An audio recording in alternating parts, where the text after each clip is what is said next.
രാജ്മോഹൻ ഉണ്ണിത്താന്റെ തിരഞ്ഞെടുപ്പ് വിജയത്തിനായുള്ള പ്രവർത്തനങ്ങൾ ഏകോപിപ്പിക്കുന്നതിന് തൃക്കരിപ്പൂരിൽ UDF തിരഞ്ഞെടുപ്പ് കൺവെൻഷൻ നടത്തി. മുസ്ലിം ലീഗ് ജില്ലാ സെക്രട്ടറി AGC ബഷീർ ഉദ്ഘാടനം ചെയ്തു.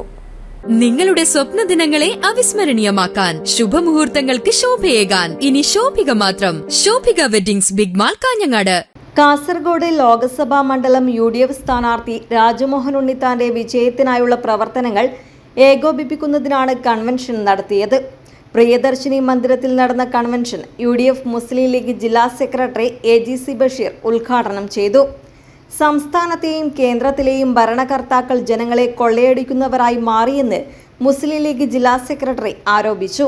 കേരളത്തിലെ ഈ സർക്കാരിന്റെ സംസ്ഥാന സർക്കാരിന്റെ നെറുകേടുകൾക്കെതിരെ പ്രതികരിക്കാൻ കഴിയാതെ മനസ്സിൽ അമർത്തി നിൽക്കുന്ന പ്രതിഷേധാഗ്നിയുടെ ഒരു പ്രതീകമാണ് യഥാർത്ഥത്തിൽ ശ്രീ അജയ്കുമാർ. അത് കേരളത്തിൽ എല്ലായിടത്തും ഉണ്ട്. അത് പുറത്തറിയിക്കാനുള്ള ആവേശത്തോടു കൂടിയാണ് അജയ്കുമാർ രംഗത്തേക്ക് വന്നത്. ഇതങ്ങനെ അദ്ദേഹം പറഞ്ഞത്. അദ്ദേഹം ശ്രീ മാധവേട്ടന്റെ ആത്മകഥയിലെ പരാമർശങ്ങൾ എടുത്തുകൊണ്ട് പ്രസംഗിച്ചത് ഹൃദയസ്പൃക്കായ എത്ര മനോഹരമായിട്ട് അദ്ദേഹം അവതരിപ്പിച്ചു. നല്ല രാഷ്ട്രീയമാണ് അദ്ദേഹം പറഞ്ഞത്. എന്ന് പറഞ്ഞാൽ ഏത് ചെകുത്താനെയും പിടിച്ച് കോൺഗ്രസിനെ താഴെ ഇറക്കും എന്ന EMS നമ്പൂതിരിപ്പാടിന്റെ ഒരു വാചകം.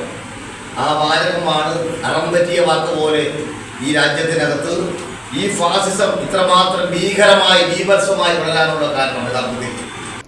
BV അബ്ദുള്ള ഹാജി അധ്യക്ഷത വഹിച്ചു. P കുഞ്ഞിക്കണ്ണൻ, സത്താർ വടക്കുംപാട്, VK ബാവ, EM Anandavalli, KV Vijayan, NKP Muhammad Kunhi, K Sreedharan, PV Gopalan, advocate MTP Kareem, TS Najeeb, PPP Rasheed, TP Ahammed Haji തുടങ്ങിയവർ സംസാരിച്ചു. TP അഹമ്മദ് ഹാജി ചെയർമാനും M രജീഷ് ബാബു കൺവീനറുമായി 501 അംഗ തെരഞ്ഞെടുപ്പ് കമ്മിറ്റി രൂപീകരിച്ചു. News bureau, Cheruvathur.